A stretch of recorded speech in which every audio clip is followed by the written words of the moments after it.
Today we're taking a look at the Nike V2K Run.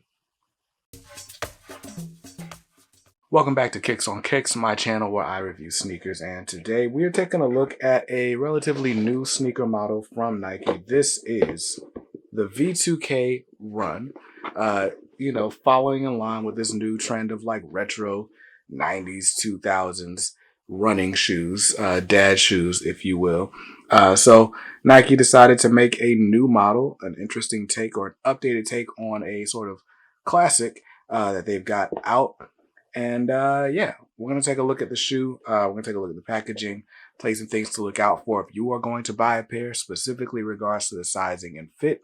So let me turn this light down so you can see this all white shoe, and we'll get this party started. So starting this from the bottom up, we'll take a look at the outsole.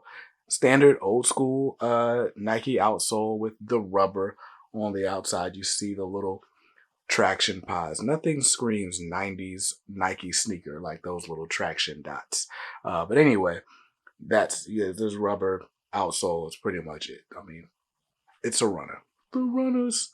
And then that is all sitting on top of a Cushlon midsole. So you can see that midsole. On other colorways of this shoe, it's actually like a two-tone, and you kind of see more of the detail, more of what this looks like. I think the all white does kind of take a little bit away from the design, makes this look a little bit more like an Air Monarch or something, but a dope shoe nonetheless. Now, we talked about the midsole. This midsole, like I said, it's a Cushlon midsole. It kind of reminds me of like the Huarache trainers that were ubiquitous about 4 years ago. But now let's take a look at this upper. Now, of course, this shoe is very heavily inspired by the Nike Vomero. The Vomero 5, I believe is what it's called.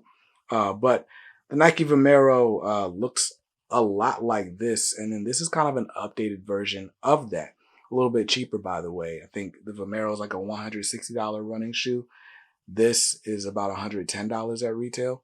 But anyway, let's take a look at the upper, where this upper is made up of just a bunch of mesh, some leather overlays, and some plastic overlays. So we got this sort of plastic right here on the mid panel where the swoosh is. You can see that. And the same on the medial side. All that on top of this nice white mesh. And the little hits of reflective silver are nice. The swooshes on the lateral and medial sides, as well as a reflective 3M little line right here on the little toe cap. Very nice. And then on your tongue, it's a mesh tongue. It's a very light shoe with the Nike swoosh on this tag here. That the laces actually they come laced under the tag. I think that's actually pretty cool. Now, let's talk a little bit about this shoe, though. So I grabbed this shoe from the homies in the description down below.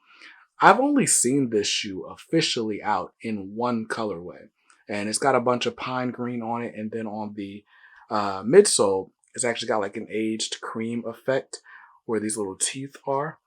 And honestly, I like that one a lot. But like I said, people like this shoe for its similarity to the Nike Vomero.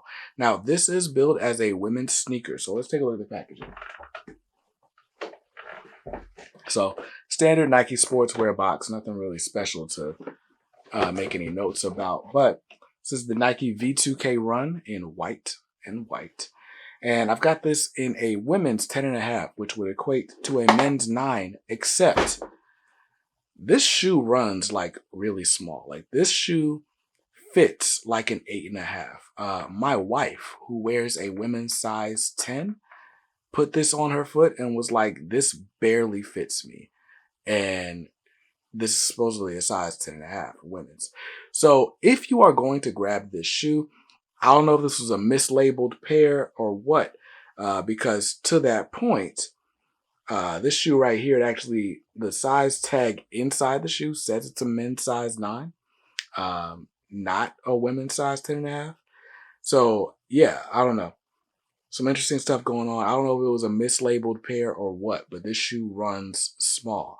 So my advice, probably go up a half size.